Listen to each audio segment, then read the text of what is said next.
Matungkol po sa evangelism. Patungkol sa evangelism. Sa patungkol sa pangangaral ng Ebanghelyo ng ating Panginoon. Yan.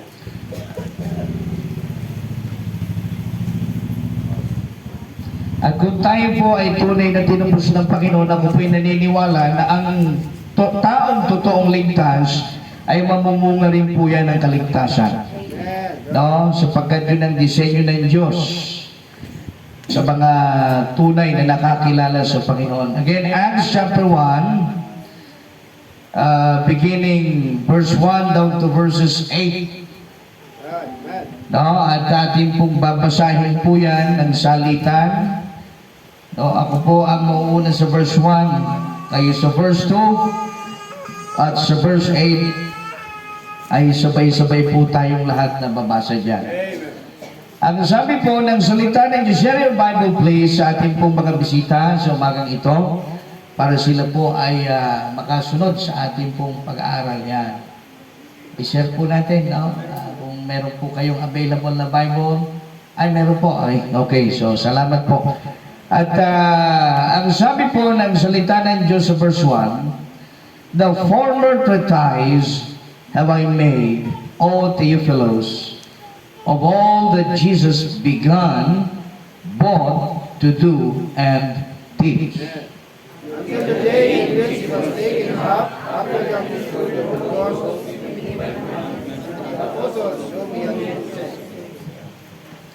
To whom also he shewed himself alive after his passion by many infallible proofs, being seen of them 40 days, and speaking of the things pertaining to the kingdom.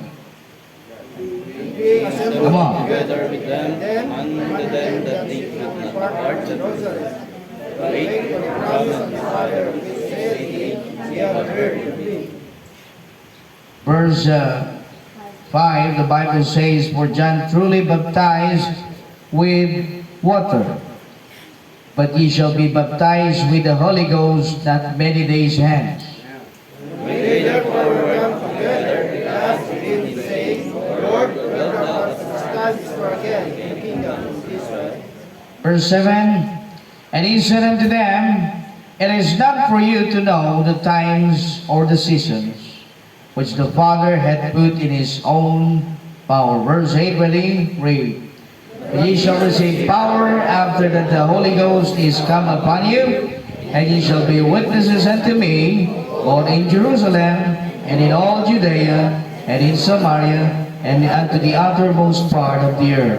Dakilang Diyos namin, amang nasa langit, patuloy po ang aming pagpupuri sa iyo sa umagang ito. Salamat sa patuloy na kalakasan at buhay na inyo pong ibinibigay sa amin upang kami ay malaya po na makapaglingkod at makapagministeryo sa iyong gawain.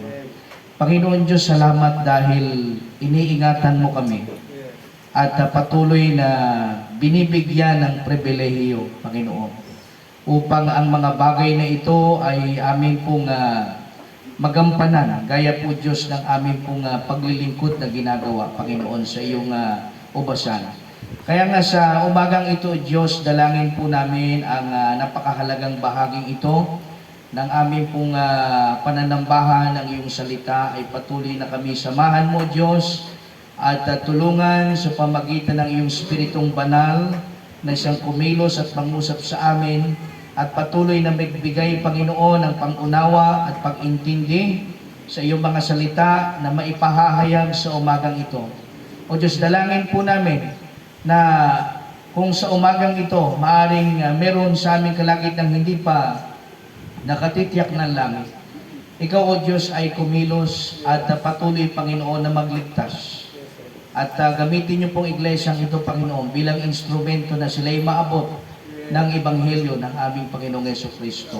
Salamat, dakilang Diyos, pinupuri ka namin at itinataas namin ang lahat ng ito. Sa matamis, sa dakilang pangalan ni Jesus na aming Panginoon at tagapagligtas. Amen. Amen. You may be seated. Well, as you can see here in this passage, mga kapatid, the Apostle Luke wrote about the events. No, events, even commandments and commission concerning to all the disciples of the Lord Jesus Christ. And it happened during His ascension to heaven. No?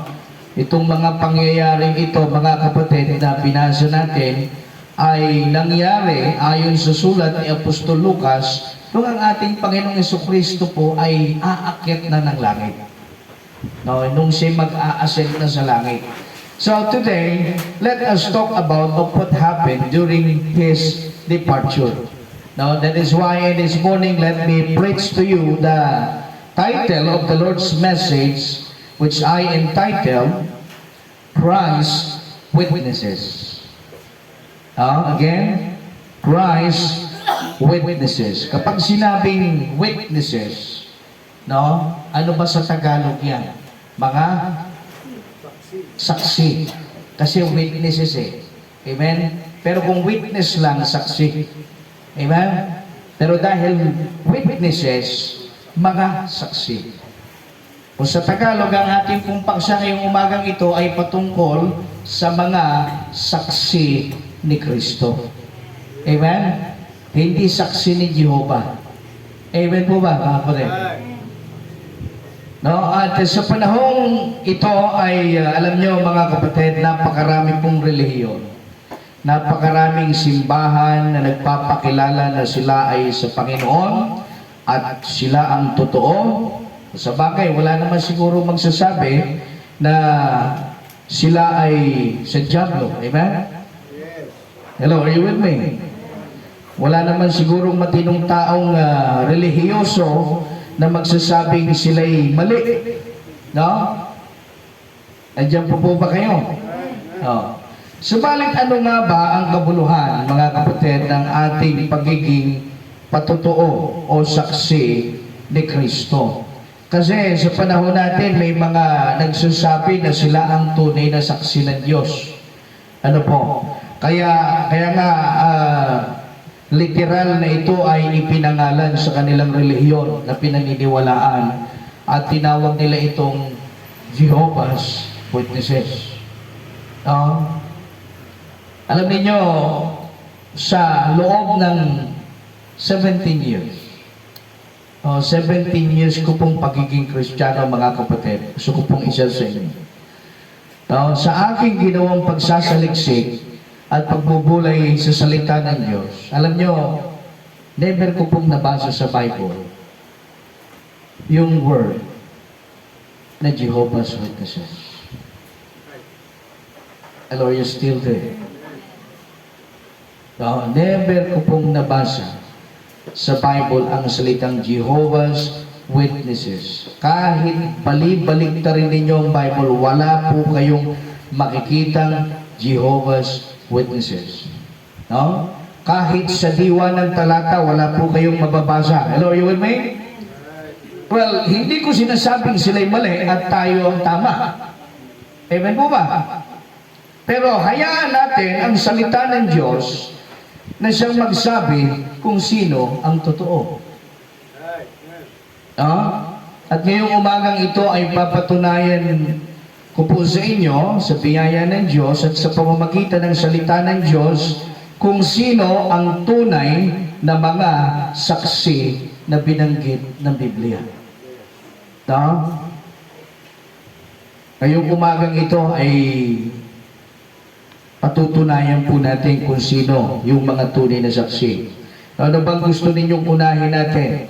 Sabi nga ni Soriano, letra por letra o yung diwa ng talata? Kumbira, parang debate ito, no?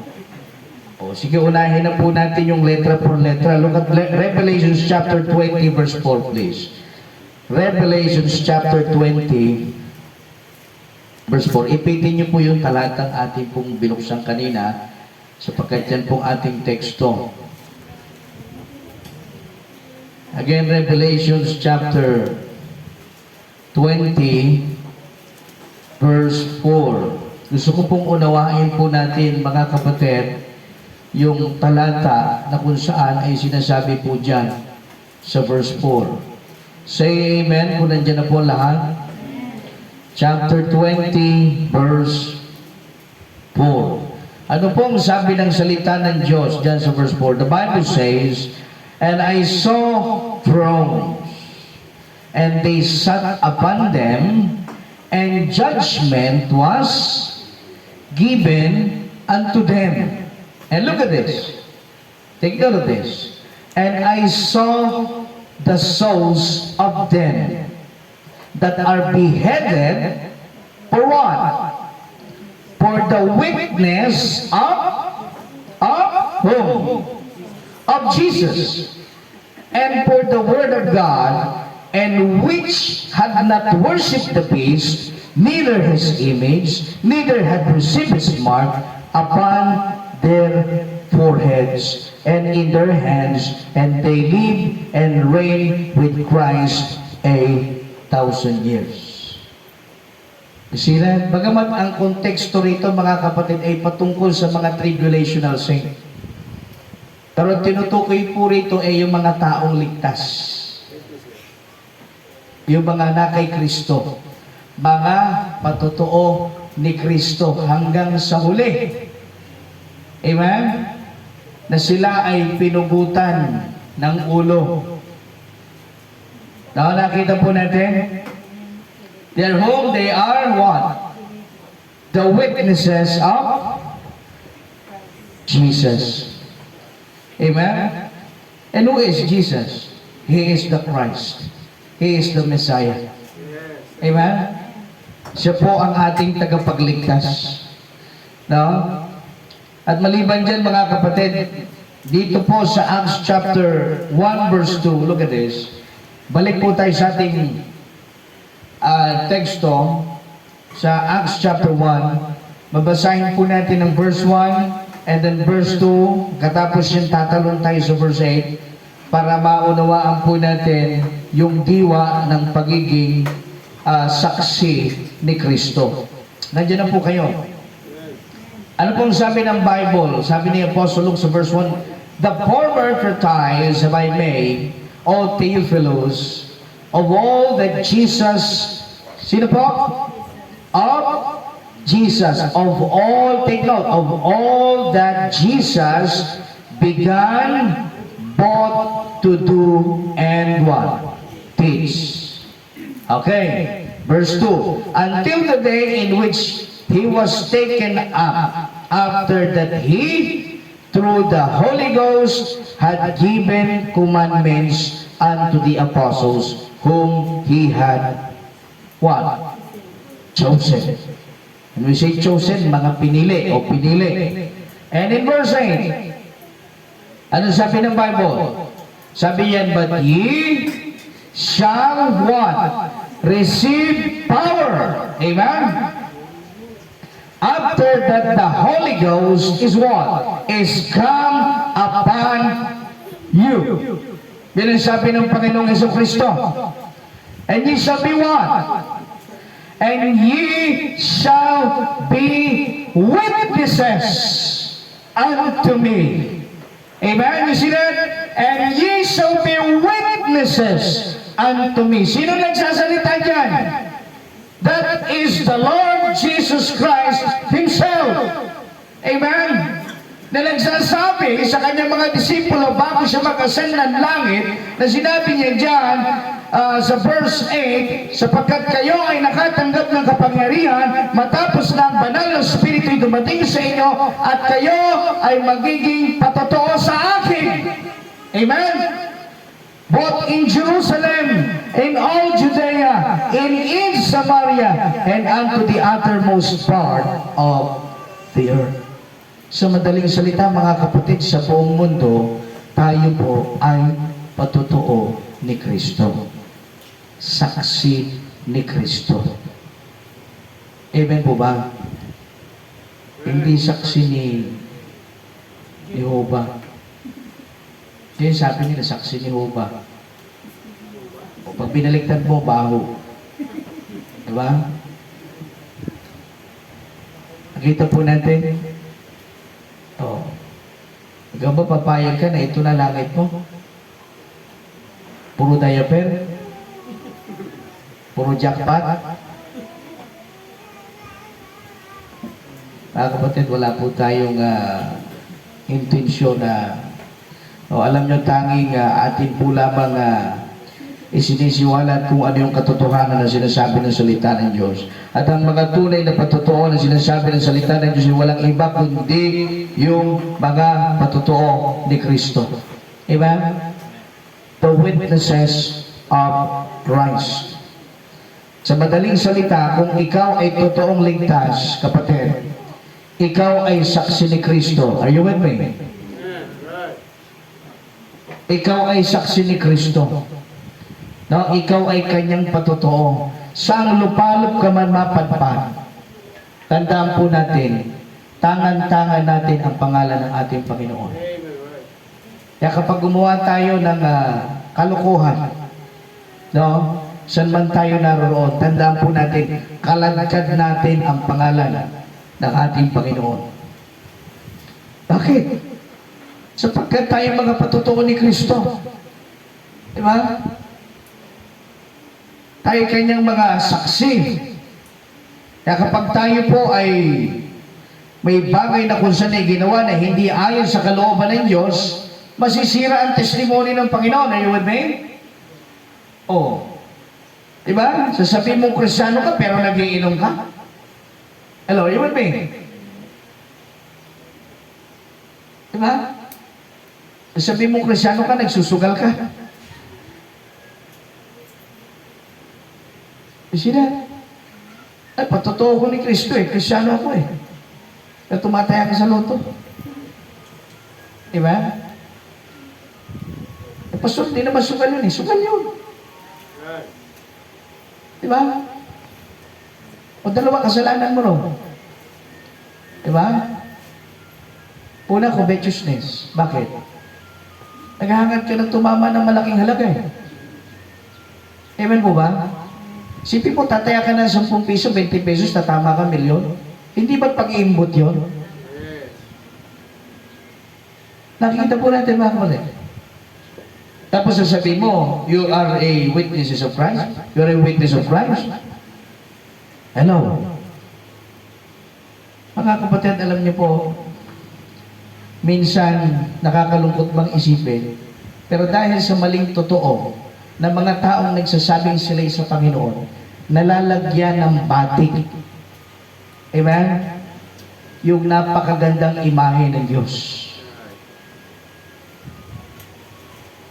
Bakit? Dahil sa mga maling pagpapatotoo. Oh. Kaya minsan kita mo, pansinin mo, bakit wala kang ma-invite sa church na bisita? Hindi maganda ugali mo eh. Amen po ba? Hindi ka friendly. Tapos sasabihin mo, Kristiyano ka. Diba? O. Kaya pag nag-invite ka tuloy, walang sumasama. Ayaw sumama sa iyo. Bakit? Diba? Kasi hindi maganda ugali mo eh. O. Yun pong ibig sabihin mga kapatid. Anyway, ngayong umagang ito, no, ay atin pong pag-usapan yung patungkol sa ating pagiging patotoo ng ating Panginoong Kristo. No? Pag-usapan po natin yung ating pagiging saksi ni Kristo. Are you still with me? Merong 5 bagay po na tayo ay pag-uusapan sa umagang ito. Unang bagay ay yung sinabi po ng Acts chapter 1 verses 1 and 2. No? Patungkol saan yan? Yung sinabi ng Acts chapter 1 verses 2.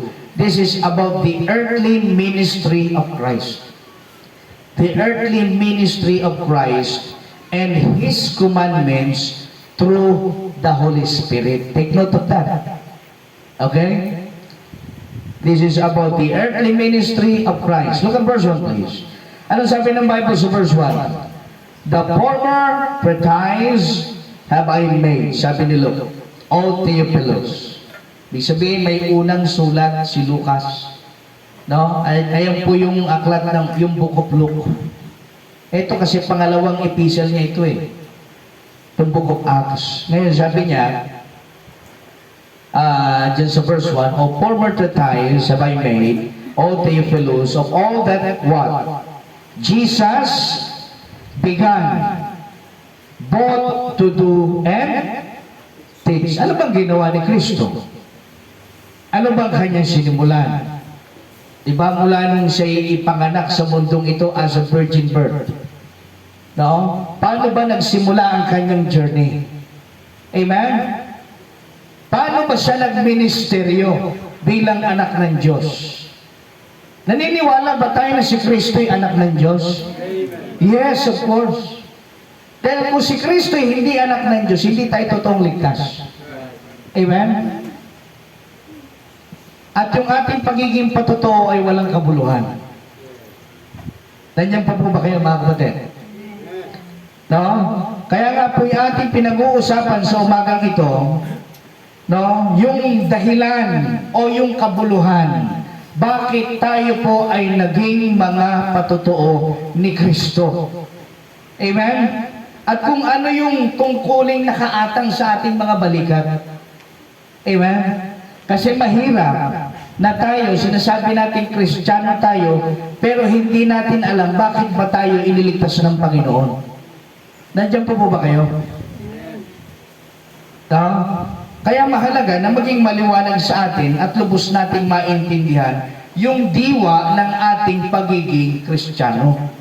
Yung diwa ng ating pagiging saksi ni Kristo. Kasi pag hindi po natin naiintindihan, mga kapatid, sasabihin ko po sa inyo, no? Masisira yung magandang imahe ng Diyos. Are you still there? Masisira. Magkakaroon ng batik. Amen? A blessing dahil may salita ang Diyos na nagpapaunawa sa atin kung ano yung mga bagay na una ay sinimulan ng ating Panginoon at sa panahong ito sa kasalukuyan ay ating ipagpapatuloy bilang kanyang mga tagasunod. Amen po ba? Lahat po ba tayo dito iligtas? At ako'y naniniwala na tayo po'y, kung tayo totoong ligtas, tayo po'y ibinibilang ng Diyos bilang kanyang mga tagasunod. Amen?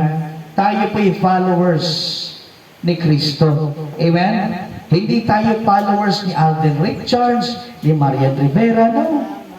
Tayo po'y followers ni Jesus Christ. Amen? Na ipinako sa krus 2,000 years ago. Amen? Hindi tayo followers ng mga K-pop, yung mga napapanood din nyo sa young people, yung mga, di ba, Koreano, kala mo bao ang buhok, di ba? Ano bang maganda roon? Na minsan, pag nakikita ko, nakukornihan ako eh. Ewan ko, ha? Pero parang wala akong nakitang maganda roon eh. Amen po ba? Parang nakikita ko ang maliwanag yung kamunduhan eh. Opo. Walang kabanalan. Amen? Oh. Tapos, minsan sasabi mo, ay, alam mo, idol ko si eh. Diba? Minsan, ang ginagawa ng iba, pinoprofile picture pa. Diba? Panati. Mga kapatid, alam niyo po, yung ganyang mga bagay, no, kagaya ng sinabi ko sa inyo, kapag hindi natin naintindihan yung ating pagiging Kristiyano, magkakaroon ng batik ang patotoo ng ating Panginoon. Kaya mahalaga na ating maunawaan. So again, unang bagay na makita po natin sa umagang ito, according to verse 1 and 2, this is about the earthly ministry of Christ. Ano ba yung earthly ministry ng Panginoon? Look at Matthew chapter 9, please. Matthew chapter 9, verse 35. Sa pag-amin, simulan po natin sa Matthew chapter 3. Matthew chapter 3. Ano ba ang naging simula o pasimula ng pagmiministeryo ng ating pong Panginoong Jesucristo? Nandiyan na po ba ang lahat? Matthew chapter 3. Ano po ang sabi ng salita ng Diyos sa verse? Simulan po natin dyan sa verse 13. Ano pong sabi dyan? Sabi ng Bible, then cometh Jesus from where? From Galilee to Jordan unto John. Nakakasunod po tayo? To be what? To be baptized. To be baptized of Him. And ang sabi dyan, amen? Ang ating Panginoong Jesucristo na anak ng Diyos mula Galilee tungo sa Jordan River sa Ilang ay nilakbay ng ating Panginoong Jesucristo. Para ano? Upang siya na anak ng Diyos ay magpabautismo kay John the Baptist. Nakakasunod po tayo mga kapatid. No? Diyan nagsimula ang pagmiministeryo ng Panginoong Jesucristo. Bago siya nagsimulang mangaral, bago siya nagpakita ng mga milagro, una sa lahat, no? Ito ang kanyang ginawa. Amen? Ito ang kanyang pasimula. Hello, are you still there? No? Kaya sabi niyan sa verse 13, tuloy-tuloy natin, no, ang Panginoon Jesucristo ay pumunta kay John the Baptist upang magpabautismo sa kanya. Pero tingnan yung tugon ni John the Baptist sa ating Panginoon. Sabi niya, but John forbade him, saying, I have need to be baptized of thee, and comest thou to me? And ang sabi ni John, aba teka, Panginoon, sandali, pumunta ka sa akin dito upang magpabautismo. Eh dapat nga ako yung bautismuhan mo. You see that? Sabi niya sa Panginoon, pero tignan niyo mga kapatid, ha? Ang prinsipyo rito, yung mensahe rito, ang Panginoong Jesucristo mula Galilee hanggang Jordan River, nilakad ng Panginoon. That time, wala pa pong tricycle, wala pang jeep, wala pang bus. Nilakad po yun ng Panginoon para alin, magpabautismo kay John the Baptist. Bakit? Because that time, tanging si John the Baptist lamang ang may authority na magbautismo. Siya lang ang kaisa-isang propeta ng Diyos na binigyan ng authority to baptize. Nasa sinapupunan pa lamang siya ng kanyang inang si Elizabeth, nandun na ang komisyon ng Panginoon sa kanya. Diba? Maraming propeta sa Bible, lalo na sa Old Testament. Pero sasabihin ko sa inyo na si John the Baptist lamang ang kaisa-isang propeta na binigyan ng Diyos ng authority. Wala nang iba. Diba?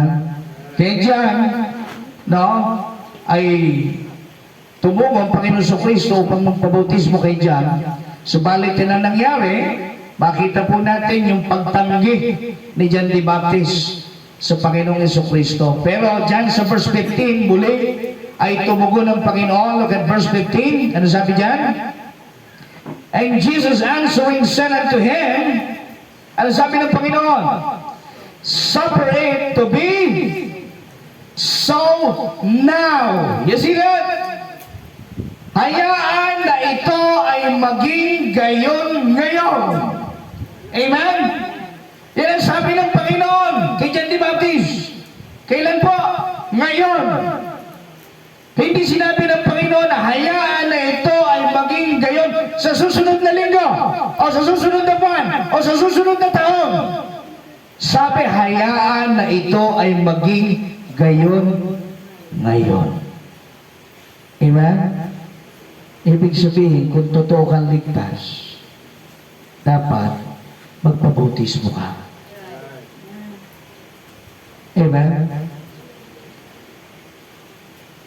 Kagaya ng ating Panginoong Jesucristo. No, sapagkat siya yung, kita niyo po, yung kanyang pagiging good pattern sa atin. No, bilang anak ng Diyos. No, pinapakita niya yung obedience. Amen?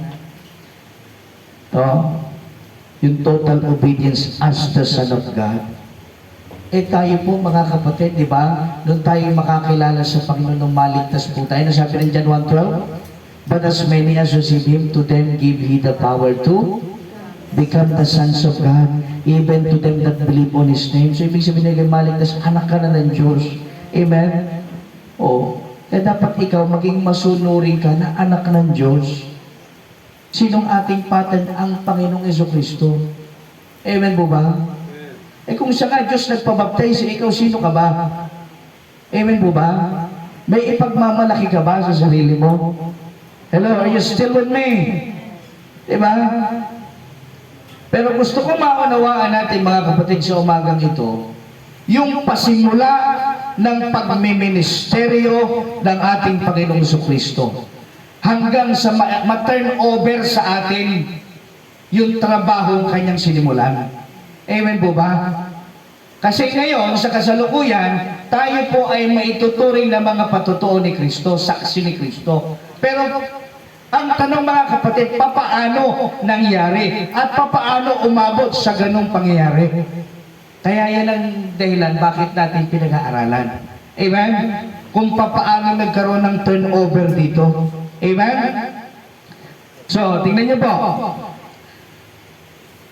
Ang nangyari dyan sa verse 15. Again, sabi, suffer it to be so now, for thus it becometh us to fulfill all righteousness. So to make the long story short, mga kapatid, itong si John the Baptist ay pumayag na bautismuhan ang ating Panginoon Jesucristo. No? So siya nabaptize, at nung siya mabaptize, di ba nangyari, nilig siya ng spirit dun sa wilderness. Anong nangyari? Tinag siya ng diablo eh. Amen po ba? Oh. Kaya alam niyo sa buhay natin mga kapatid bilang Kristiyano, once na ikaw ay nabautismuhan, maraming temptation na darating sa buhay mo. Amen po ba? Look at Matthew chapter 4 please. Matthew chapter 4 verse 1. Ano sabi niyan? Matapos na si Kristo yung mabautismuhan, ano nangyari? Then was Jesus led up of the Spirit into the wilderness to be what? To be tempted of the devil. No? Because it's about time para subukin yung pananampalataya mo sa Diyos kung yan ay genuine sa Panginoon. Amen? Nakita niyo po yan. So ano nangyari? Nilig ng Spirit ang Panginoon Jesucristo sa wilderness upang situgsuin ng diablo. Verse 2, galing po ng fasting ang Panginoong Jesucristo, 40 days and 40 nights. Kaya sa verse 3, dumating ang diablo, ano sabi diyan? And when the tempter came to him, he said, if thou be the Son of God, command that these stones be what? Be made bread. Nakita niyo po yun, mga kapatid? Kung ang Panginoong Jesucristo nga, tinukso ng diablo, ikaw sino ka? Hindi ka exempted sa tukso. Amen po ba? Sasabihin mo sa akin, Pastor, malakas yata ako spiritual. Oo. Lagi ako nagbabasa ng Bible. Lagi ako nagpipray ng wisdom sa Panginoon. Kapatid, tandaan po natin, kung ikaw palagi nagbabasa ng Bible, ang diablo, alam niya ang Bible. Amen? Baka nga mas mahusay pa sa iyo yan sa Bible eh. Amen? Ang diablo, si Satanas, alam niya rin na si Kristo ay pinako sa krus. Amen? Alam niya rin na si Kristo ay anak ng Diyos. Diba? Oh. Bakit? Kasi yung mga bagay na yun, ang tawag doon intellectual facts. Amen? Walang problema ron na alam mo yung bagay na yun. Kaso ang problema ito eh. Baka mamaya head knowledge lang. Amen? Baka mamaya sinasabi mo ligtas ka, pero yung pala dito lang. Pero hindi talaga dito. Kaya baka magulat ka isang araw, pag nag-rapture, maiwanan ka rito. No? Lord, you still with me? Mga kapatid, ito hindi pananakot. Ito ang sinasabi ng salita ng Diyos. Amen? No? Ngayon, Ang bagay nito ay ating pinag-uusapan upang tayo po ay mapaalalahanan. No, kasi alam niyo minsan baka masyado na tayong na-overwhelm sa mga bagay na tinatamasa natin sa mundo. Huwag tayong masyadong maging mabisi sa mundo. Amen? Tandaan po natin, ang Panginoon, sabi ng Bible, ang kanyang pagbabalik ay gaya ng isang magnanakaw sa gabi. Amen? Sa inyo ba? May magpapaalam ba magnanakaw sa inyo? Kapag magnanakaw? Sabihin sa'yo, oh, magnanakaw ko sa inyo mamaya, ha? Diba? Ganun ang pagbabalik ng Panginoon, mga kapatid, yung panahon na hindi mo inaasahan. At ang nakakalungkot isipin, mga kapatid, na baka sa pagbabalik ng Panginoon,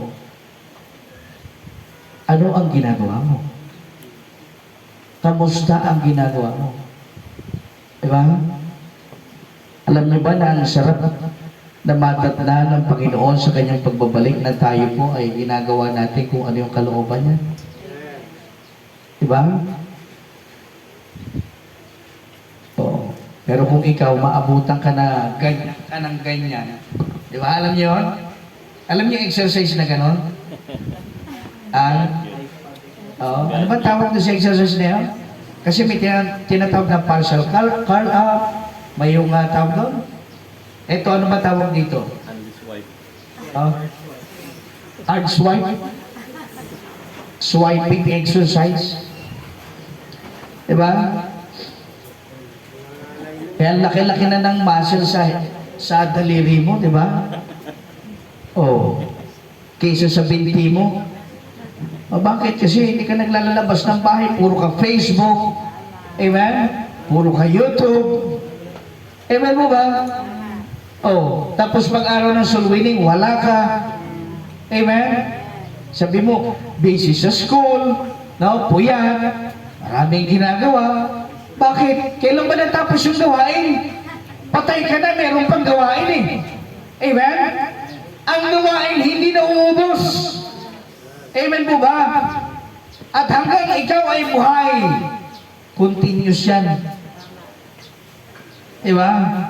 O, pag namatay ka, sigurado wala ka nang gagawin. Patay ka na eh. No? Pero tandaan po natin, sabi ng Bible, no? And as it is appointed unto man once to die, but after this, the judgment. Harap ka sa Panginoon.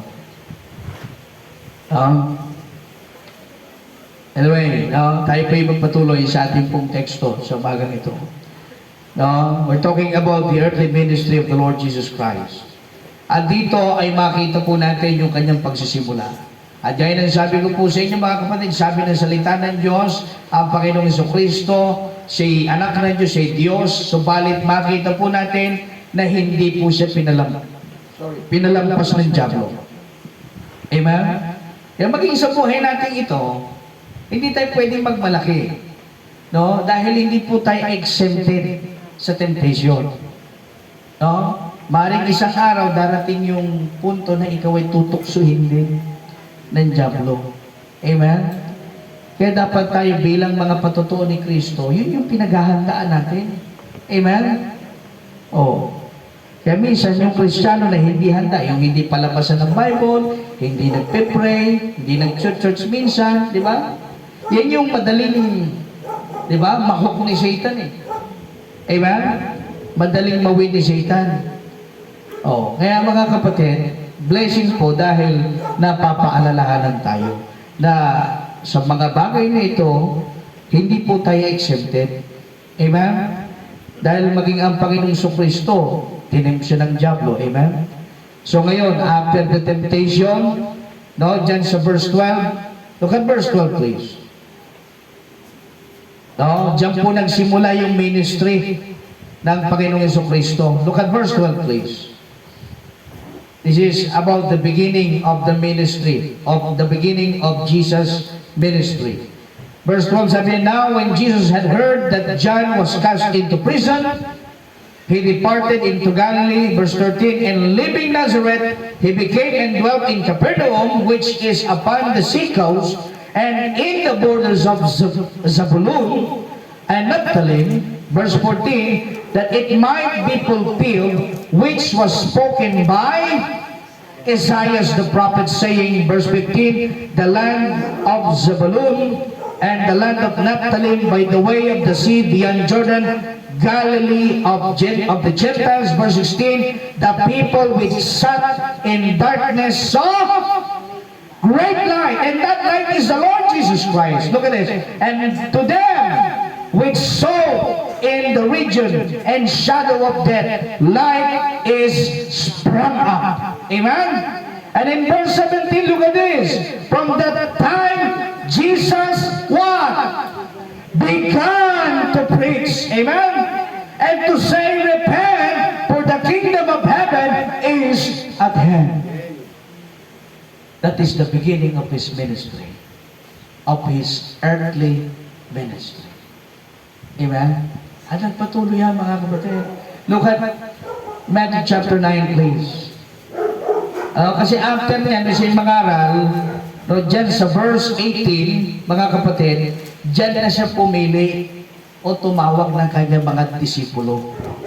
No, kaya kung babasahin niyo yung mula verse 18 pababa, dyan niya tinawag yung kanyang mga disipulo. No?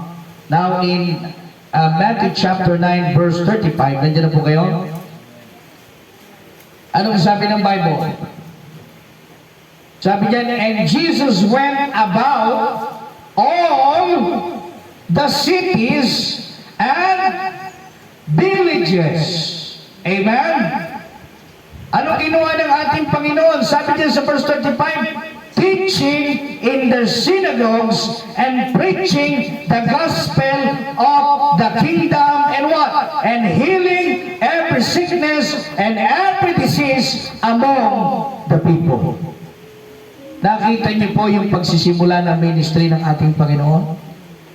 Mga kapatid, dapat natin maintindihan yung kabuluhan ng pagmiministeryo na inumpisahan ng ating Panginoon. Amen? Sapagkat itong ipagpapatuloy natin eh. Are you with me? Kaya minsan alam mo, hindi ka involved sa ministry dahil hindi mo alam. Amen? At pagka minsan wala kang pakialam. Bakit? Kasi hindi mo naiintindihan. Pero kung naiintindihan mo yung pangangailangan ng gawain ng Panginoon, hindi ka mag-aatubili na tugunan yung kakulangan. Amen? Ng gawain ng Diyos. Sapagkat kung ikaw ay nagsasabing ligtas ka, ako'y naniniwala na yung totoong ligtas, meron po yung kusa. Amen? Hello, are you still with me? Yung totoong ligtas, hindi mo na kailangan sabihin mag-soul winning ka. Amen? Dahil alam mo sa sarili mo na nung tinubos ka ng Panginoon, yan ang trabahong iniwanan ng Panginoon. Kaya ka naabot ka ng Ebanghelyo, kaya ka naligtas ka dahil may ginamit ang Diyos para sa'yo. Tapos ikaw, nung maligtas ka, dapat ka mag-soul winning. Hello, are you still with me? Ang bihira. Ang sipag-sipag ng ginamit ng Panginoon para sa'yo na mawin ka sa Panginoon at maakay ka sa gawain. Ngayon, nung ikaw maligtas, wala kang pakialam sa ministry. Hello, are you still there? Tandaan po natin mga kapatid, hindi lang sa tinapay nabubuhay ang tao. Kung inaakala natin na yung mga bagay na tinatamasa natin sa mundong ito, ang magmamater pagdating ng panahon, nagkakamali po tayo. No? Dahil darating ang araw, sabi ng Bible, every man's work shall be made manifest, for the day shall declare it, and it shall be revealed by fire. Kung naniniwala ka na ang Bible ay salita ng Diyos at nire-respeto mo ang salita ng Diyos, no? Maniniwala ka sa sinasabi ng Bible. Pero kung hindi, it's up to you. Hindi kita pipiliting maniwala. Amen? Akala niyo ba pinipilit ko kayo maniwala rito? Hindi. Nasa iyo yan, kapatid. Amen? Dito sa church, walang pilitan. Amen? Tandaan po natin yan. Lahat ng ginagawa natin dito para sa Panginoon dapat bukal sa puso natin. Hindi yun napipilitan. Kahit na sa pagbibigay, di ba? Ano sabi ng Bible? Di ba? Every man according as he purposeth in his heart. So let him give, not grudgingly or of necessity, for God loveth a cheerful giver. Amen. Kita po natin mga kapatid. Oh. Kaya alam ninyo, yun yung kabuluhan, bakit dapat nating malaman yung pasimula na ministeryo na ginawa ng ating Panginoon para malaman po natin kung ano yung ating ipagpapatuloy. Amen po ba? Yun ang ibig sabihin eh. Oh, parang ganito yan eh. Bigyan ko po kayo ng halimbawa. Halimbawa, ako ay nagsimula ng isang negosyo, business, no? At ang aking business ay yung, ano ba, may suman, no? O, suman 10 piso lang. Bili na kayo, di ba? O, yung sa suman na yun, meron akong secret recipe roon. Meron akong tinatawag na alam yun yung, ayun, ano ba? Magic sarap. Baka hindi kumain si Sir Evelyn nun eh. May magic sarap eh. Mga tinatawag na secret recipe na ikaw lang nakakaalam. Di ba? So ngayon, pumatok yung aking business, yung aking suman, no? Dahil dun sa secret recipe nyo. Maraming bumibili. Talagang pinapakyaw, no? Pero such time na, no? Tumanda na ako, humina na, hindi ko na kaya maggumawa ng suman, no? Ngayon ang problema ko, hindi ko na ituro yung recipe doon sa aking tagapagmana, halimbawa, no? Ngayon, dahil hindi ko na ituro yung secret recipe, yung business na yun, yung suman na yun, sumunod na panahon, yung aking anak, pinagpatuloy, no? Pero dahil hindi niya alam yung secret recipe, gumawa siya ng suman, nagbenta, hindi mabili. Bakit? Kasi wala yung secret recipe, hindi niya alam. Amen? Hello, are you still with me? Oh, hindi ko na ituro sa kanya. Hindi ko na ipaalam sa kanya na, anak, ganito, kailangan budburan mo yan ng ganito. Di ba? Lagyan mo yan ng gataan nyo. Di ba? Oh. Lagyan mo na sapal para sumarap. Di ba? Oh. Hindi ko nasabi yun sa kanya, hindi ko na ituro yun. Pagdating ng panahon, di ba? Wala, nilangaw yung kanyang suman. Hindi mabili. No? Larawan mga kapatid sa gawain ng Panginoon. Mahalaga na tayo bilang mga tagasunod ni Kristo, alam po natin kung ano yung ating ipagpapatuloy. Amen po ba? No? Dapat alam po natin yung simula o yung pasimula ng ating Panginoon. No? Anyway, to make the long story short, makita po natin din yung ginawang pangangaral ng ating Panginoon during His earthly ministry. Now, look at Acts again. Acts chapter 1, verse 2. No? At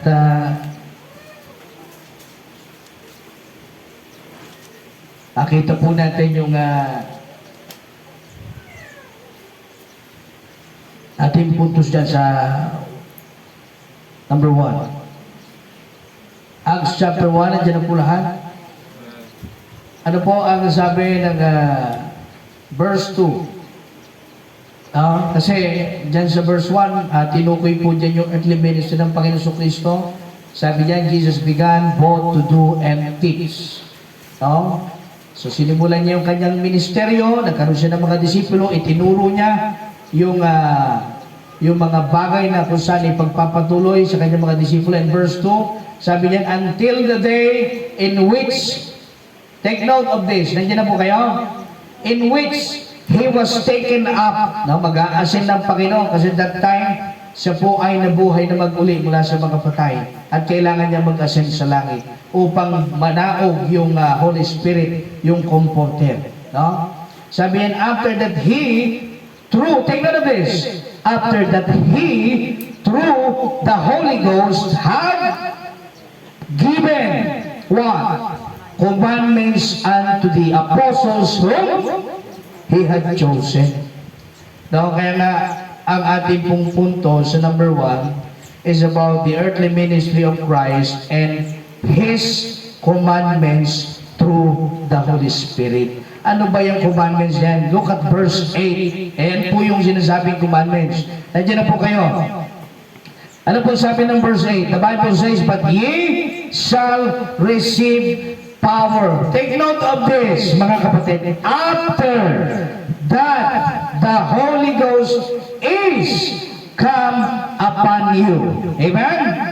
And ye shall be what? Ye shall be witnesses unto me, both in Jerusalem, in all Judea, and in Samaria, and unto the uttermost part of the earth. Ito, mga kapatid, yung kautusan na kung saan sa pamamagitan ng banal na Espiritu ay iniutos ng ating Panginoong Kristo na tayo ay maging kanyang mga patutuo. Amen? Ito yung trabaho na kailangan natin ipagpatuloy. Yung ministry na kanyang sinimulan, na ipinasa sa kanyang mga disipulo. At ako'y naniniwala na kautusang ito, na inilagak na pinagkatiwala niya sa kanyang mga disipulo, ay isang kautusan pa rin hanggang ngayon na dapat nating ipagpatuloy.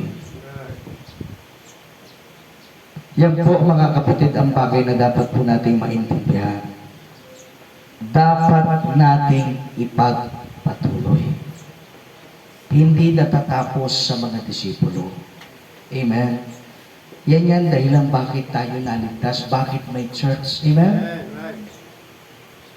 At bakit merong soul winning ministry.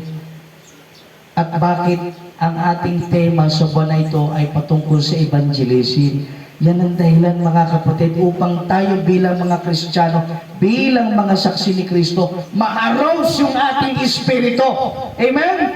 Na tayo ay mahamon sa pag-aakay at pamamalakaya ng mga kaluluwa. Amen? Dahil tinawag tayo ng Panginoon as a pieces of men. Amen? Mamamalakaya ng mga kaluluwa. No, hindi mga isda. Kaya nga kita niyo si Peter, iniwanan niya ang kanyang profesyon, sumunod sa Panginoon, di ba? At nagministeryo, nangaral ng ebanghelyo ng kaligtasan. At sa panahong ito, mga kapatid, yung kautusang yan ay ating ipagpapatuloy, no? Na sinabi ng Acts chapter 1 verse 8, no? But ye shall receive power after that the Holy Ghost is come upon you. Amen? At kailangan po natin makita yung urgency, mga kapatid, nung pangangaral ng Ebanghelyo ng Panginoon. Now, pangalawang bagay na makita po natin sa umagang ito, look at Acts chapter 1 verse 3. Acts chapter 1 verse 3. Ano pong sabi ng Bible sa Acts chapter 1 verse 3? Sabi diyan, to whom also he showed himself what? Alive. Amen? After his passion by many infallible proofs. Nakakasunod po tayo? Being seen of them 40 days and speaking of the things pertaining the kingdom of God. Kaya ang pangalawang bagay na makita po natin, this is about Christ's appearance and the eyewitnesses. Sa Acts chapter 1 verse 3, sino ba yung tinutukoy dyan na nakasaksi? Mga kapatid, ang tinutukoy po dyan na saksi ay yung kauna-unahang iglesyang itinatag ng ating Panginoon during His earthly ministry sa Matthew 16:18 na nagpatuloy hanggang sa ating panahon. Amen? At ngayon sa panahong ito, look at John chapter 20, verse 29, please. John chapter 20, verse 29.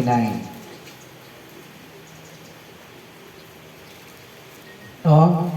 Nasa kasalukuyang panahon, sino ba yung mga eyewitnesses? No, kasi itong mga disipulo, mukhaan nila nakita ang Panginoon eh. Amen? Mukhaan nila nakita si Kristo. Pero sa panahon ito, mga kapatid, sino ba sa atin ang nakakita kay Kristo na mukhaan? Meron ba? Ha? Meron tayong mga kaibigan na nagsasabi, yung mukha raw ni Kristo, bumakat sa pader. Diba? Bumakat sa puno ng kalamansi. Mga kapatid, kailanman hindi po mangyayari yun. Amen? Bakit? Dahil meron ng Bible eh. Amen? Kumpleto na yung prophecy ng Diyos. Fulfilled na. Ngayon, sa panahong ito, look at John chapter 20, verse 29. Sino yung mga mapapalad na patotoo? Nandiyan na po kayo? Sabi dyan ng Panginoong Jesucristo kay Thomas, sabi, Jesus said unto him, Thomas, because thou hast seen me. No, nakita ni Thomas, mukhaan ng Panginoong Jesucristo nung siya'y nag-resurrect. Thou hast believed. Sabi ng Panginoon. No? Kung nakita mo ako, ikaw ay naniwala. Pero ano sabi ng latter part? Blessed are they that have not seen, and yet ye have believed. Kaya alam ninyo mga kapatid kung sino yung mas pinakamapalad na tagasunod ngayon ng Panginoon. Yun yung mga Kristiyano na nananampalataya kay Kristo na hindi siya nakikita. Nakita mo ba ang Panginoon? Hindi. Pero kung ikaw ay tunay na nananampalataya kay Kristo, kapatid, mapalad ka. Ay yung mga disipulo si Thomas, di ba? Oh. Nakita niya mismo ang Panginoon, mukhaan. Pero, di ba? Anong sabi ng Panginoong Jesucristo kay Thomas? Kasi sabi ng Panginoon kay Thomas, no? Thomas, no, ikaw ay naniwala sa akin dahil nakita mo ako. Kumbaga nangyari kay Thomas, to see is to believe. Pero sa atin, sa panahon niya, sabi ng Panginoon, ang mapalad ay yung nananampalataya na hindi siya nakikita. Amen? Yun ang mapalad. No? Sa atin, believe is to see. Amen? Nananampalataya tayo sa Panginoon at dahil sa ating pananampalataya, nakikita natin ang hayagan ng Diyos. Amen? Because faith is our eyes to see God. Amen? Are you with me? Ano sabi ng Bible? Sa Hebrews chapter 11 verse 1, faith is the substance of things, hope for the evidence of things not. Nakikita mo ba ang Diyos? Hindi. Pero yung pananampalataya mo sa Diyos ang magpapakita sa iyo kung gaano kalaki ang Diyos. Amen? Oh. Sapagkat yan ang ating mata. Kaya nga sabi ng Panginoon, ni Pablo sa verse 6, Hebrews 11 verse 6, ano sabi ron? But without faith, it is impossible to please God. Oh. Kaya kung wala tayong pananampalataya sa Diyos, posible po na, alam niyo yun, malugod natin ng Panginoon. No? Kaya nga tayo tinawag na mananampalataya Amen po ba? Ibig sabihin, disenyo ng Diyos sa atin na tayo po ay manampalataya. Kaya nga sinabi ni Pablo, the just shall live by faith. Amen? Oo. Dapat tayo bilang mga Kristiyano, tayo mga nasa Panginoon, dapat namumuhay tayo sa pananampalataya. Amen? Oo. Hindi yung kapag ka kinapos lang ng konti di ba? Sa balbas ng Bombay ka agad yakapin. Di ba? Tandaan niyo po ang balbas ng Bombay nalalagas. Amen? Pero yung biyaya at pagpapala ng Diyos kailanman hindi nauubos. No? That is unlimited. Kaya nga tinawag na bukal ng pagpapala. Amen? So yun po yung pangalawang bagay na makita po natin. This is about Christ's appearance, yung pagpapakita ng Panginoon, and about the eyewitnesses. No? Sa panahong yun, ang mga disipulo na pinili ng Diyos, yung 12 o yung 11. Kasi patay na yung isa, yung naghudas. No? Kaya ang nakakita ay yung 11, no, na disipulo ng Panginoon. Yun yung eyewitnesses sa panahon yun. Pero sa panahon ito, no, ang mga saksi ni Kristo ay yung mga taong tinubos ng Panginoon na kung saan nananampalataya sa Diyos, bagamat hindi siya nakikita. Amen po ba, mga kapatid? No? So now, look at the Acts chapter. Balik po tayo sa Acts. Acts chapter 1 verse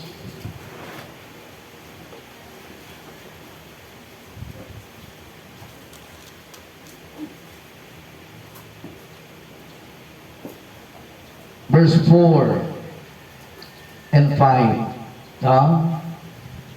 So, pasadahan lang po natin ito. This is about the day of Pentecost. Now, sabi diyan, and being assembled together with them, commanded them that they should not depart from Jerusalem, but wait for the promise of the Father, which saith he, ye have heard of me. Verse 5, for John truly what?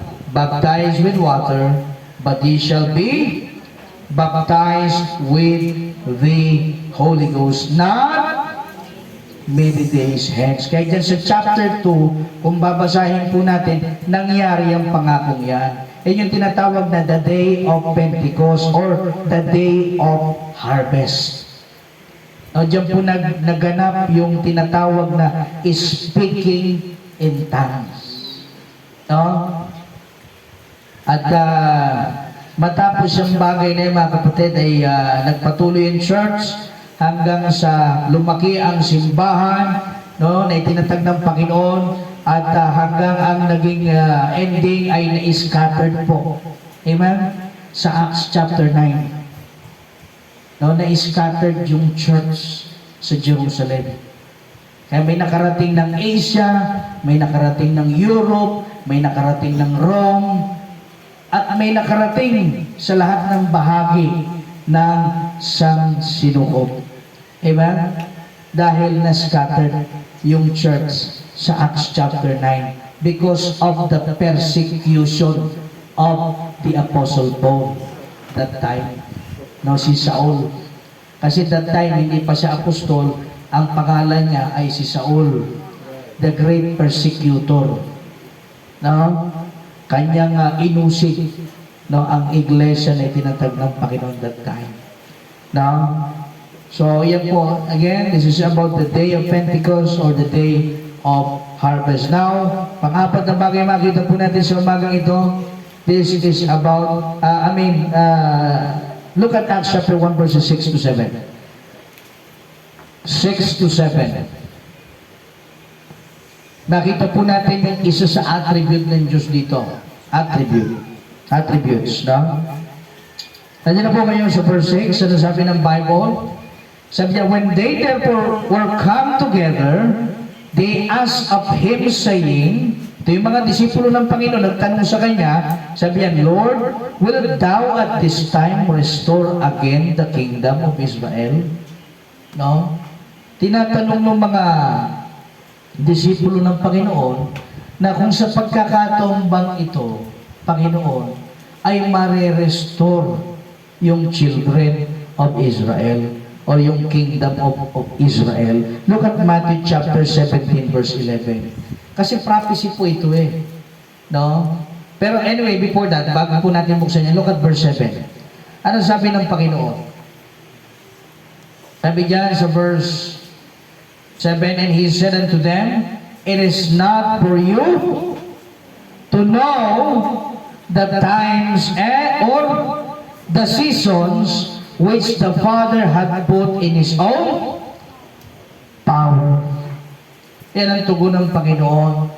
Sabi, ito ay wala sa inyong kapangyarihan na malaman ninyo kung kailan ang panahon o kung kailan yung oras, no, na mangyayari yung restoration na yan na sinasabi nila sa verse 6. Anyway, ano ba yung tinutukoy niya? Look at Matthew chapter 17 verse 11. Prophecy po yan eh. Matthew chapter 17 verse 11. Nandiyan na po kayo. 17 verse 11. Ano po sabi ng Bible dyan? And Jesus answered and said unto them, Elias, no, si Elijah, truly shall first come and sabi, and restore all things.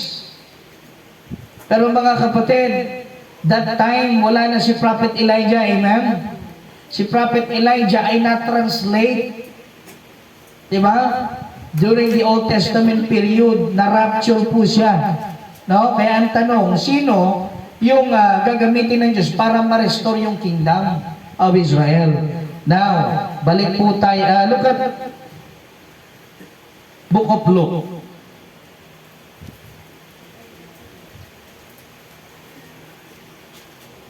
Luke chapter 1 verses 16 to 17.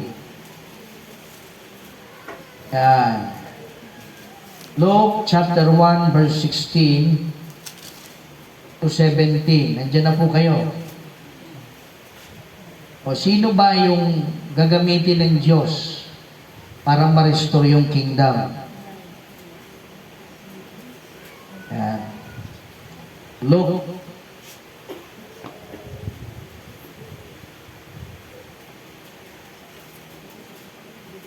yan, verses 16 to 17. Nakita po natin. Ano pong sabi dyan sa verse 16? Sabi dyan, and many of the children of Israel shall he turn to the Lord their God. Ito yung tinatanong ng mga disipulo sa verse 6. Panginoon, kailan ba mangyayari na ma-restore yung kingdom of Israel? Pero nang tugon ng Panginoon sa kanila, ito'y wala sa inyong kapangyarihan upang malaman ninyo kung kailan ang oras at ang panahon na ma-restore yung kingdom of Israel. Pero dito sa verse 16, ano sabi? Many of the children of Israel shall turn to the Lord their God. Verse 17, and he shall go before him in the spirit and power of... paano yun eh? Wala na si Elijah. Na-translate na siya. To turn their hearts of the fathers of the children and the disobedient to the wisdom and of the just, to make ready a people prepared for the Lord. No? Kaya alam nyo mga kapatid, kung sino yung tinutukoy dyan na magpupulfill ng bagay na yan. No? Patuloy natin basahin, verse 18. And Zacharias said unto the angel, whereby shall I know this? For I am an old man, and my wife was stricken in years. Sino ba si Zacharias? Sino si Zacharias? Tatay ni John the Baptist.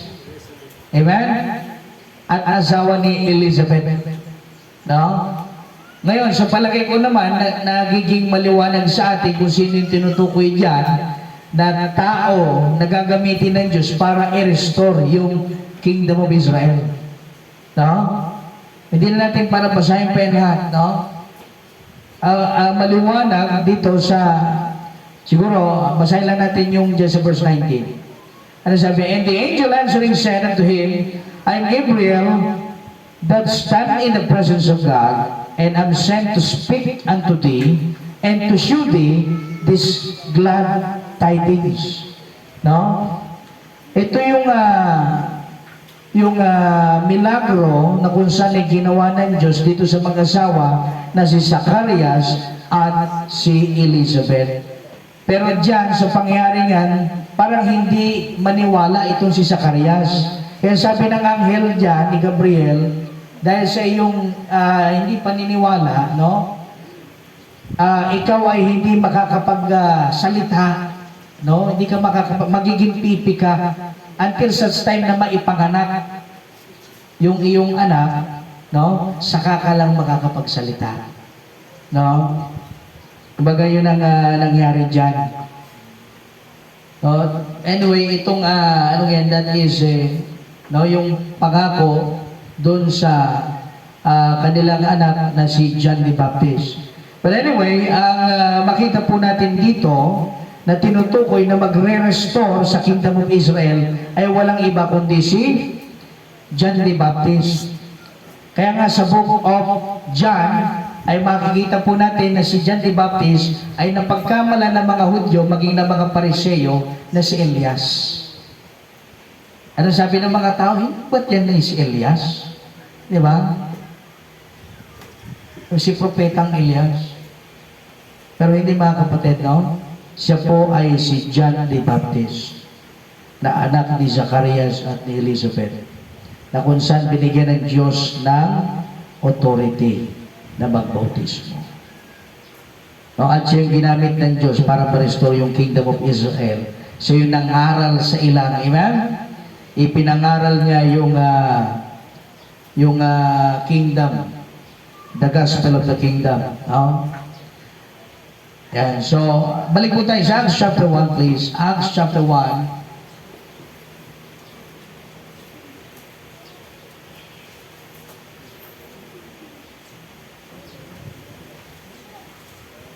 Yan, verse 7.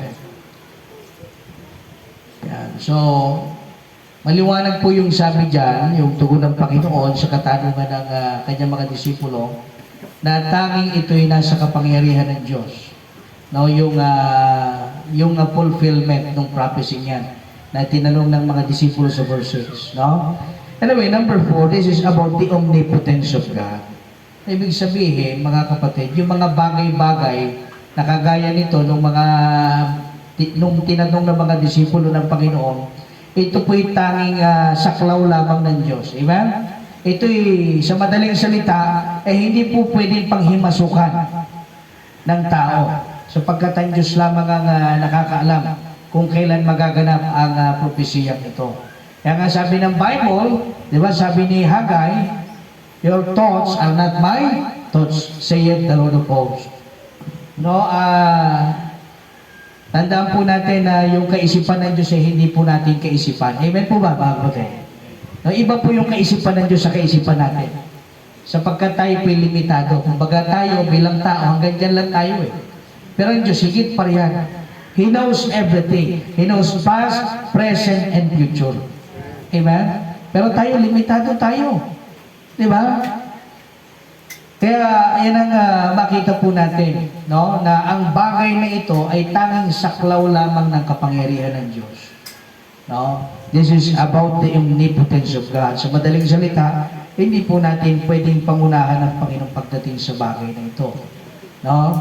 Ang tanging kailangan natin gawin ay gampanan yung ating tungkulin bilang mga saksi ni Kristo. Amen po ba?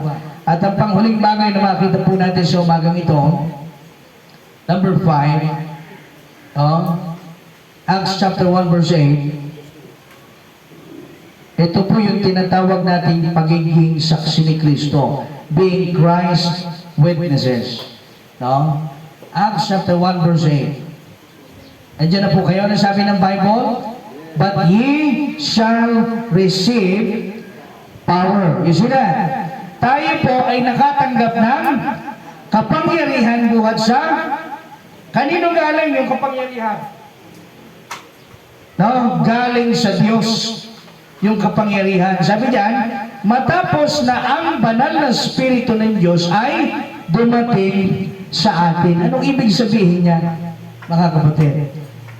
No? Well, anyway, ang bagay na ito ay tumutukoy, no, sa ating kaligtasan o yung tinatawag na genuine salvation. No, kasi kung ikaw ay totoong ligtas, look at Ephesians chapter 1 verse 13, please. Ito po ang mangyayari. No? Ephesians chapter 1 verse 13. Nandiyan na po kayo.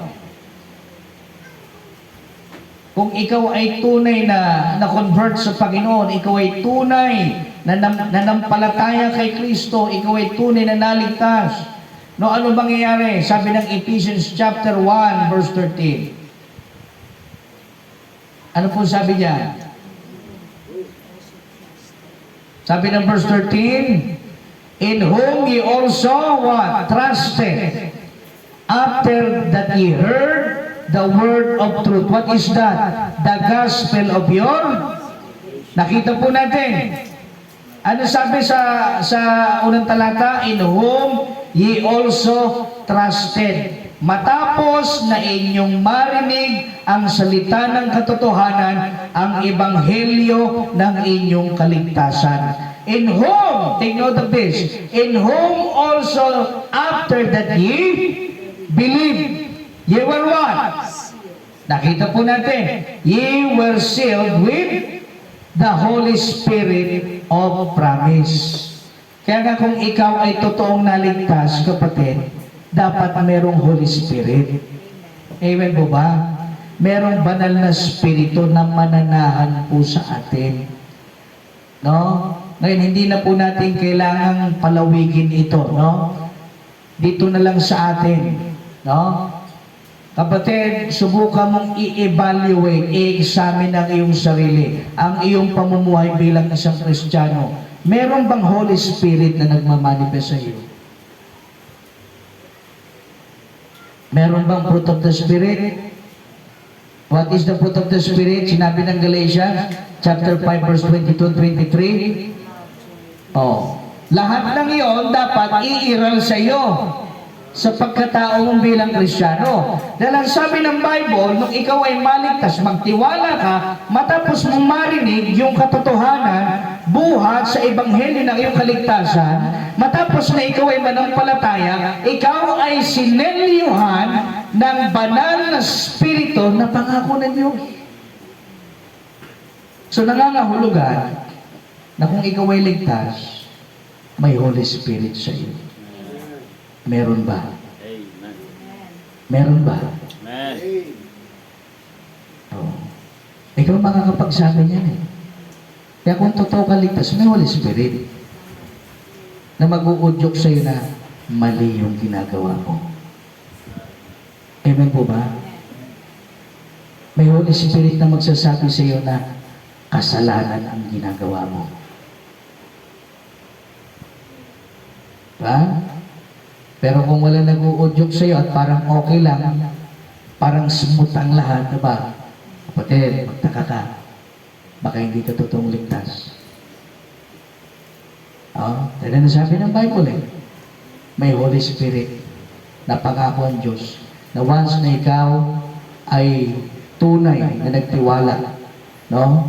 At nanampalataya kay Kristo, ikaw ay seselyuhan ng banal na Espiritu ng Diyos na pangako.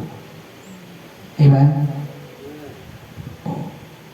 Ayun yung sinasabi ng Acts chapter 1 verse 8. That ye shall give, and ye shall give power after that the Holy Ghost is come upon you. Kaya baka minsan, no, wala kang kapangyarihan dahil hindi ka kasi totoong ligtas. Baka hindi pa dumarating sa iyo yung banal na Espiritu ng Diyos. Amen? Kaya hindi mo ma-feel yung pagiging saksi ni Kristo. Amen mo ba?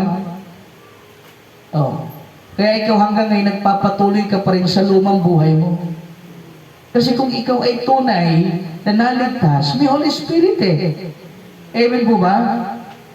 Oh, na magkukonvict sa iyo, na magsasabi sa iyo na kasalanan ang ginagawa mo. Yung pong ibig sabihin noon, mga kapatid. At kung ikaw ay nalulungkot, ikaw ay napipighati, may Holy Spirit na magko-comfort sa iyo. Kaya nga sinabi ng John chapter 2, sabi ng 14 verse 26, but the Comforter which is the Holy Ghost, ang sabi ron, He shall teach you all things and bring all things unto you. Diba? Sabi roon, na mayroong Holy Spirit na siyang magbibigay ng kaaliwan sa atin. Diba? Kaya alam nyo, sa totoo lang, ako, duda ako sa mga Kristyano nagsasabi na sila natidepress sila. Alam niyo ang taong tunay na nakakilala sa Panginoon, no? Hindi po yan pwedeng ma-depress. Bakit? Kasi may Holy Spirit. Amen po ba? meron tayong comforter. May comforter ka ba? Pastor, meron sa bahay. Hinihigaan namin comforter. Kapatid, ang tinutukoy natin dito yung banal na Espiritu ng Diyos. Meron ba? Nananahan ba sa iyo? Hello, are you with me? Amen. Oh. Kasi kung nananahan yan sa iyo, merong bunga yan. Oh. Kung iisa-isahin natin, abutin tayo ng maghapon dito. Diba? Pero hindi na eh. Bakit? Kasi paulit-ulit na natin binabanggit yan.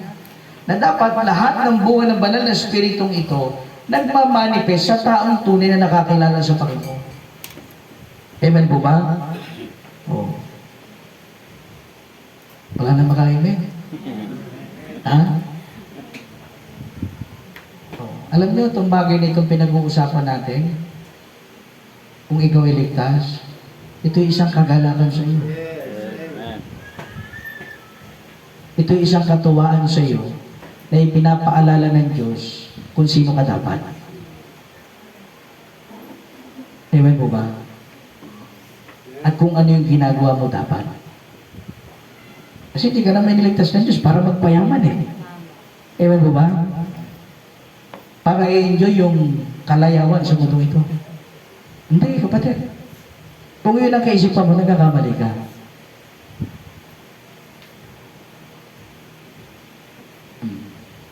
Kaya alam niyo, maraming Kristyano yung ugat-ugat na sa church. Hanggang ngayon, hindi pa rin malago. Bakit? Hindi natututo sa salita ng Diyos. Bakit? Tamad makinig. Kaya hanggang ngayon, bonsai spiritual. No? Alam niyo yung bonsai? Cute lang tignan, pero hindi namumunga. Ang kapatid, harapin natin yung katotohanan. Bakit? Kasi yan ang magpapalaya sa atin eh. Hanggang kailan ba natin sasabihin? Diba, nang pinalaya na tayo ng Diyos. Pero hanggang ngayon, nagpapagapos pa rin tayo. Sinabi na nga ni Apostle Paul, amen? And be not entangled again in a yoke of bondage. Amen? Look at Galatians chapter 5, please. Galatians chapter 5, verse 1. Nandiyan na po kayo. Ano sabi ng verse 1? The Bible says, unawain po natin, sabi ng salita ng Diyos, stand fast, therefore, in the liberty, you see that? Liberty. Amen? Wherewith Christ hath made us free, and be not entangled again in the yoke of bondage. Maraming Kristiyano na pinalaya na ng Diyos pero hanggang ngayon gusto pa rin nakagapos. Diba? Pinalaya ka na nga ng Diyos, gusto mo nakagapos ka pa rin. Kaya alam niyo maraming tao na nagsasabi, ay ayoko dyan sa baptis. Kasi dyan sa baptis mahigpit. Ang daming bawal. No? Pinagkakamali po tayo. Hindi ang baptis ang nagbabawal. Ang Diyos ang nagbabawal. Amen po ba? Kasi sinasabi ng iba, ay, ayoko dyan, daming bawal kina pastor. Hindi kina pastor, kapatid. Ang Bible na nagsabi na bawal. Amen? Amen po ba? Oh. Kasi feeling ng ibang Kristiyano, nasasakal. No? Napipigilan doon sa mga bagay na gusto nila gawin kasi nga out of standard ang mangyayari. Amen po ba? Pero mali mga kapatid, sabi nga ng Bible, pinalaya na tayo ng Diyos, bakit magpapagapos ka pa uli? Yes, right. Diba? Wow. Anyway, kahit na ano sabihin natin, hindi naman magbabago ang sinabi ng salita ng Diyos eh. Amen po ba? Ngayon, nasa atin na lang yan kung pakikinggan natin, kung ipapamuhay natin. Pero kung hindi, bakit? May mawawala pa sa Diyos? Walang mawawala sa Diyos. Amen po ba? Kaya maglingkod ka kay hindi, kaya magsimba ka kay hindi, walang mawawala sa Diyos. Amen? Man without God is nothing. And God without man is still God. Naniniwala po ba tayo? Oo. Kung naniniwala kayo ng Bible ay salita ng Diyos, sinabi po ng Bible sa John chapter 15, verse 5, sabi ng Panginoon, "But without me, you can do nothing." Minsan, alam niyo po yun, tayo ng mga Kristiyano, porkit nakarating lang tayo sa konting tagumpay, no? Akala natin mas marunong na tayo sa Diyos. Akala natin mas magaling na tayo sa Diyos. Kaya minsan sa buhay natin ito, na ang Diyos ang may akda, minsan mas magaling pa tayo. Kaya minsan kapag naririnig ng pastor, nasasabi, anong pakialam ng buhay ko to eh? Kapatid, nagkakamali ka, hindi mo yung buhay galing sa Diyos yan. Amen po ba? Gusto ko lang i-correct. No? Buhay na galing sa Diyos. Kalakasan na galing sa Diyos. Talino na galing sa Diyos. Amen? Dahil kahit kailanman, wala tayong maituturing na sa atin. Lahat ay sa Diyos. Kaya alam niyo, maganda mga kapatid dito, dapat malaman po natin kung ano yung ating dapat kalagyan sa harap ng Diyos. Bakit? Sapagkat siya Diyos. Amen po ba? He is our Elohim. He is our great Creator. And we are His creature. Saan kayo nakakita ng banga na marunong pa sa nagbuhulma? Amen po ba? Nakakita kayo ng clay na marunong pa sa pattern? Eh, gusto ko ganito eh. Ayoko ng ganon. Gusto ko ganito. Diba? Kapatid, wala pong ganon. Dapat kung ano yung gusto ng Diyos. Hindi kung ano yung gusto mo. Amen? Dahil na sinasabi ng Bible eh. Amen mo ba? Are you still there?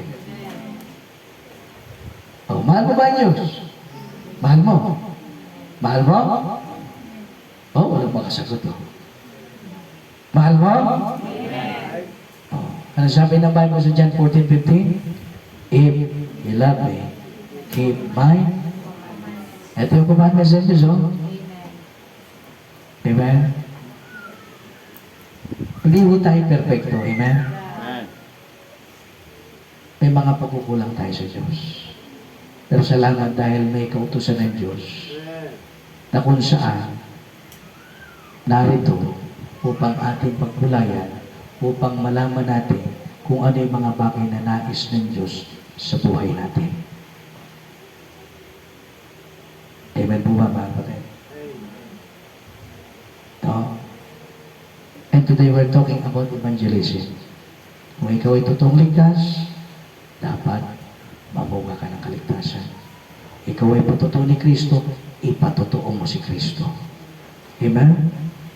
Sang lupalop ka man, mapatpad. No, ng mundong ito, tandaan mo, no? Ikaw ay saksi ni Kristo. Hindi saksi ni Jehovah. Amen? Saksi ni Kristo. And that is the title of the Lord's message in this morning. Christ Witnesses. Tayo pong lahat ay tumayo at manalangin sa Panginoon. Aming Diyos na dakila sa lahat. Panginoon, kami po ay nagpupuri sa iyo at ikaw ay aming itinataas sa mga oras na ito. O Diyos, kung aming bubulayin, ay tunay na napakarami naming pagkukulang sa iyo. Panginoon, hindi po kayang bilangin sa aming mga daliri. Pero sa kabila ng katotohanan na kami ay hindi matapat sa iyo, ay nananatiling matapat ka sa amin. Kaya nga, Panginoon, sa oras na ito, ay nakakapanliit isipin na ang Diyos na mataas, ang Diyos na hari ng mga hari, ay nagpakumbaba, nagkatawang tao, ipinako sa krus. Umuhos ang banal na dugo upang ang katubusan ng sanlibutan ay kamtin. Dakilang Diyos, maraming salamat po sa dakilang kaligtasan. Salamat dahil isa kami sa mga nagbenepisyo pa. Hindi kami karapat dapat na maituturing, subalit, Panginoon, niloob mo na kami ay piliin at ilagay sa iyong iglesia. Pero nandun, Panginoon, ang aming pagpapasakit pagkaminsan. Nandun ay hindi kami nagiging matapat sa iyo. Na madalas na aming sinasaktan ang iyong damdamin sa kabila ng kabutihan at katapatan na ginagawa mo sa aming buhay. Hindi ka nagbabago sa amin, Panginoon. Palaging merong bagong umaga. Palaging may buhay, may hininga, may kalakasan, may provision, Panginoon. Sa kabila na minsan, kami nagkakasala sa iyo. Nandun, O Diyos, yung pagpapatawad mo sa amin, Panginoon. Maraming salamat po.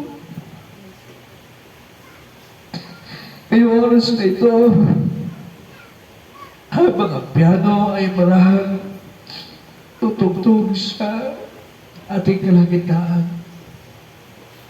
Kapatid, kung ikaw ay tunay na kinilos ng Diyos sa umagang ito, kung ikaw ay tunay na kinausap ng Panginoon sa pamamagitan ng kanyang mensahe, ito ang perpektong pagkakataon para sa iyo na ikaw ay lalapit sa altar upang iyong kausapin ng Diyos personal.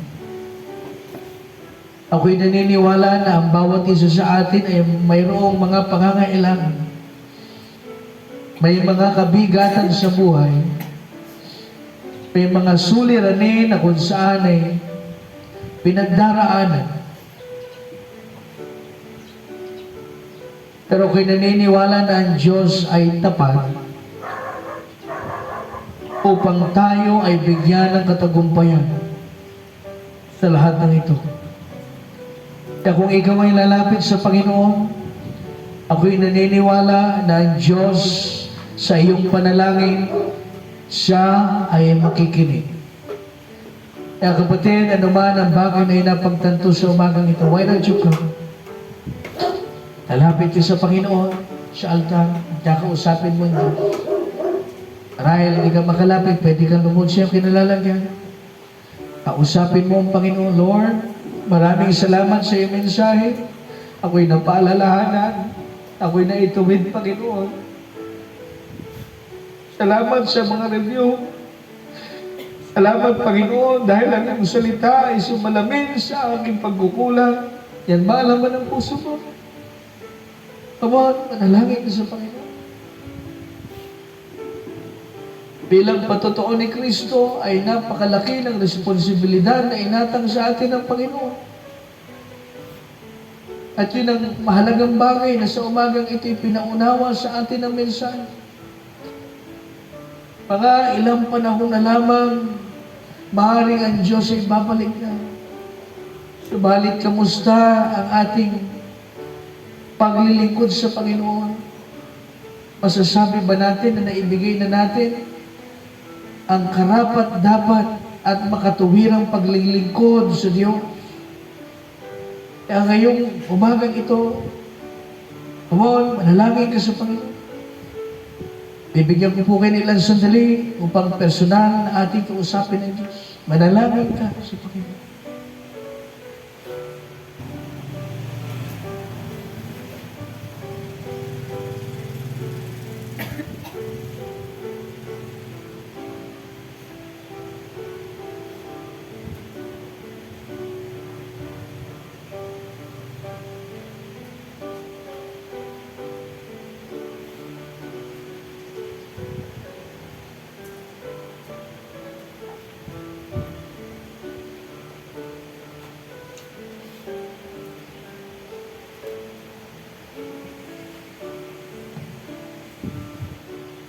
Aming Diyos na dakila sa lahat. Panginoon, pinupuri ka namin, O Diyos, muli sa oras na ito. At Ikaw ay aming sinasamba sa Espiritu at katotohanan. Salamat, O Diyos, sa iyo pong mga salita na muli sa araw pong ito ngayong umaga ay nagpaalala po sa amin, Panginoon, sa lahat ng aming mga pagkukulang. Tunay, O Diyos, na minsan ay hindi po namin napapansin na malayo na kami sa iyong kalooban, Panginoon.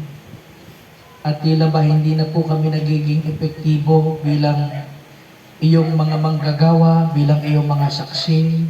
Kaya o Diyos, kung may pagkakataon man na kami ay naging pabaya, Panginoon, sa aming mga ministry, sa aming tungkulin bilang iyong pinili na mga patotoo, Panginoon Diyos, Ikaw ang nakababatid ng aming buhay, ng aming puso, patawarin mo po kami. At sa oras na ito, Diyos, ay aming pinagsisisihan ang ilang panahon na ginugol namin, Panginoon, marahil sa kasalanan, sa kamunduhan, o mga bagay na kung saan ay naging dahilan na kami ay mapalayo sa iyo, Panginoon. Patawarin mo po kami, Diyos. Pero salamat sa umagang ito dahil muli ay napakaliwanag na iyong salita, nagpaalala sa amin, Panginoon, sa kung anong bagay at tungkulin ang dapat na aming ipagpatuloy at dapat gampanan, Panginoon, bilang iyong mga pinili. Salamat, O Diyos, Panginoon, dahil kami ay binigyan mo ng kapangyarihan upang iyong maging patotoo. Kaya nga, O Diyos, dalangin po namin na patuloy na bigyan niyo po kami ng courage, Panginoon, ng strength, ng wisdom and knowledge, upang kami, O Diyos, sa aming ginagawang pagmiministeryo sa iyong gawain, ay aming magampanan ng mahusay, Panginoon, ang aming pong paglilingkod. At kung saan, O Diyos, ay aming pong mapatotohanan ng iyong ebanghelyo, Panginoon, sa lupalong mang kami mapadpad, Panginoon, ay hindi po namin kakalimutan na kami ay iyong mga pinili bilang iyong mga patotoo. Kaya nga, O Diyos, salamat ng marami, pagpalain niyo pong iyong salita, ang iyong mensahe, na natutunan ng bawat isa, narinig po ng bawat isa, Panginoon. Ito po ay hindi babalik ng walang kabuluhan, kundi, Panginoon, ang bagay na ito ay magsisilbing pakinabang, lakas sa aming spiritual na pamumuhay, at prinsipyo na aming titindigan at lalakaran habang kami, Panginoon, ay nagpapalaot sa iyong ubasan. Maraming salamat, dakilang Diyos. At marahil sa oras na ito, Panginoon, ay meron pa pong hindi nakatitiyak ng langit. O Diyos, maliwanag iyong salita, ikaw lang ang tanging paraan ng kaligtasan. Ang anak ng Diyos, si Kristo Jesus, ay pinako sa krus, bumuhos ang banal na dugo upang hugasan ang kasalanan ng sanlibutan. At ang sino mang tao na tunay na sasampalataya sa Kanya at paniniwalaan ang Kanyang ginawa sa krus ng Kalbaryo, sasampalatayanan ito ng buong puso, ay makakamit niya ang kaligtasan, ang regalo ng Diyos, na buhay na walang hanggan. Napakaliwanag ng sinasabi ng Biblia. Ikaw ay maliligtas kung tunay mong kikilalanin at sasampalatayan ng si Kristo bilang iyong tagapagligtas. Sapagkat siya lamang ang tanging daan tungo sa kaligtasan. At salamat sa oras na ito sapagkat Panginoon, naging matagumpay ang pangangaral ng iyong salita. Salamat sa iyong banal na Espiritu na patuloy na nangusap po sa aming kalagitnaan.